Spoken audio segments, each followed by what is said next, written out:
IT বাইরের পক্ষ থেকে web design Bangla video tutorial আজকের পর্বে আপনাদের সবাইকে স্বাগত জানাচ্ছি।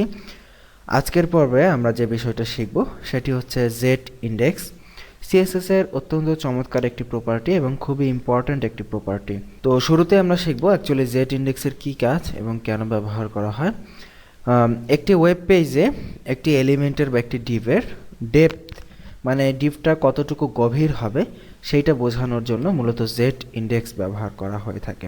তো গভীরতাটা আবার কিভাবে কাজ করে? তো গভীরতা আসলে যেহেতু এটা আমাদের কম্পিউটার স্ক্রিন, তাই না, এখানেও তো আমরা গভীরতা মাপতে পারি না। এই ক্ষেত্রে গভীরতা মাপার জন্য আমাদেরকে সাপেক্ষ বিবেচনা করতে হবে।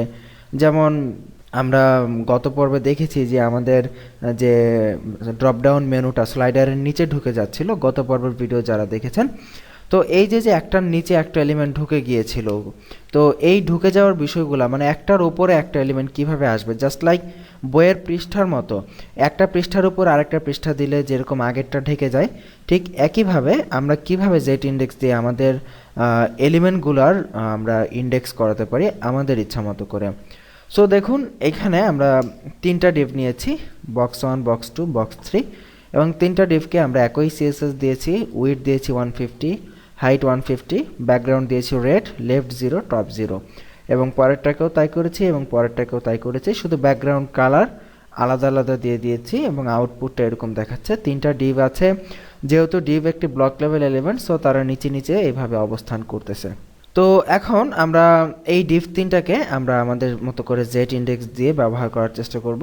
তো প্রথম ডিভটাকে আমরা লেফট থেকে 50 পিক্সেল সরিয়ে দেই এবং টপ থেকে আমরা 50 পিক্সেল সরিয়ে দেই, মানে টপে -50 পিক্সেল সরাই। তাহলে যদি রিফ্রেশ করি, আচ্ছা এখানে আমাদেরকে অবশ্যই পজিশন রিলেটিভ করতে হবে, দুইটা ডিভেরই পজিশন রিলেটিভ করতে হবে, আদারওয়াইজ আমাদের এই লেফট রাইট মানে লেফট টপ এটা কাজ করবে না। দেখুন রিফ্রেশ করাতে কি হলো, আমরা কি করলাম, সেকেন্ড ডিভ এবং ফার্স্ট ডিভ দুইটাকেই পজিশন রিলেটিভ করিয়েছি এবং সেকেন্ড ডিভটাকে বাম থেকে 50 পিক্সেল সরিয়ে দিয়েছি, ওপর থেকে -50 পিক্সেল করে দিয়েছি। এতে করে সেকেন্ড ডিভটা লাফ দিয়ে বাম থেকে 50 পিক্সেল, এই দিক থেকে 50 সরে গেল এবং ওপর থেকে -50 ওপরের দিকে এইটার উপরে 50 পিক্সেল ঢুকে গেল। তো ঢুকে গেলে দেখুন অনেকটা বিষয়টা কেমন হয়ে গেল, যে বইয়ের পৃষ্ঠার মতো হয়ে গেল, তাই না, যে একটা পেজের উপর আরেকটা, যেমন লাল পেজের উপর আমরা নীল পেজ রাখলাম, এতে করে লাল পেজটা নিচ থেকে ঢেকে গেল।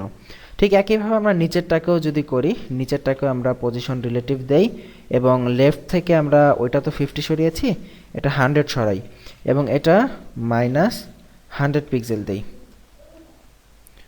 দেখুন তিনটা ডিভ একটার পর একটা, মানে স্বাভাবিক অবস্থা আমরা দেখতেছি যে পরে যেই ডিভটা আসে সেইটা আগেরটার উপরে ওভাররাইট হয়ে যাচ্ছে।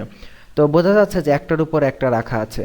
তো এখন এদের পজিশনিংগুলো আমরা জেড ইন্ডেক্স দিয়ে মেনটেন করতে পারি যে কার উপরে কে উঠবে। ফার্স্ট ডিভটার কথা খেয়াল করুন, লাল রঙের ডিভটার উপরে নীল রং উঠে আছে।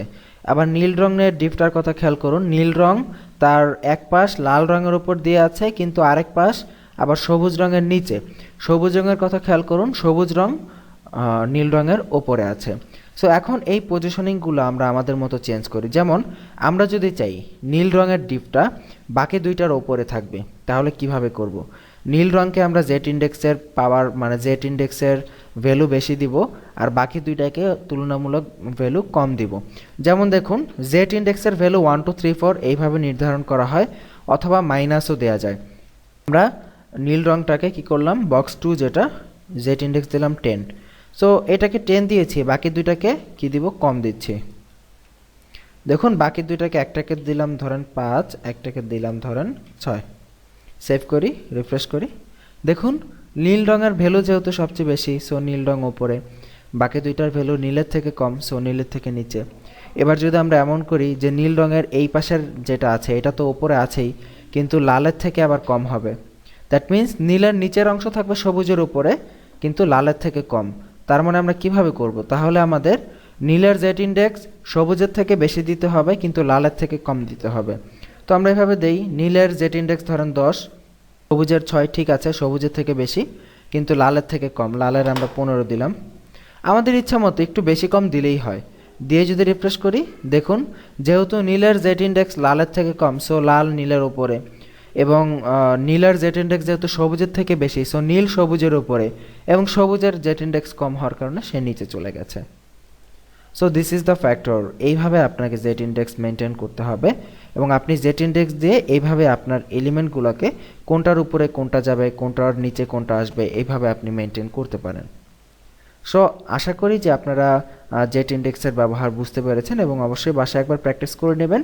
তো আগামী পর্ব থেকে আমরা নিয়মিতভাবে আমরা যে ওয়েব ডিজাইনের যে পেজটা তৈরি করতেছিলাম সেই পেজটা আবার কন্টিনিউ করব। সো ভালো থাকবেন, সুস্থ থাকবেন। আগামী পর্ব আমন্ত্রণ রইল। এখানে শেষ করতেছি। আল্লাহ হাফিজ।